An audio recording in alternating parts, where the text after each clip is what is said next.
रमजान मुबारक का महीना चल रहा है, शरीयत के क्या हालात है, आइए जानते हैं अदनान गोरी की इस रिपोर्ट में। जी अदनान गोरी, तफसीलात से आगाह कीजिएगा।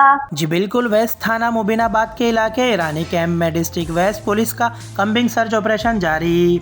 Combing search operation SSP west Tariq Elahi Masturi साहब की हिदायत पर जराइम पेशा अनासिर के खिलाफ किया जा रहा है। कम्बिंग सर्च ऑपरेशन के दौरान इलाके के दाखिली व खारजी रास्तों को सील करके घर घर तलाशी का अमल जारी है। बायोमेट्रिक तलाश डिवाइस की मदद से मुश्तबा इशाक की वेरिफिकेशन तस्दीक भी की जा रही है। कम्बिंग सर्च ऑपरेशन में एसडीपीओ औरंगी की ज़ेर निगरानी एसएचओ मुबीनाबाद हमरा नफरी व लेडीज स्टाफ के अपने फ़राइज़ सरअंजाम दे रहे हैं। Report Adnan Gauri, K6D news, Karachi.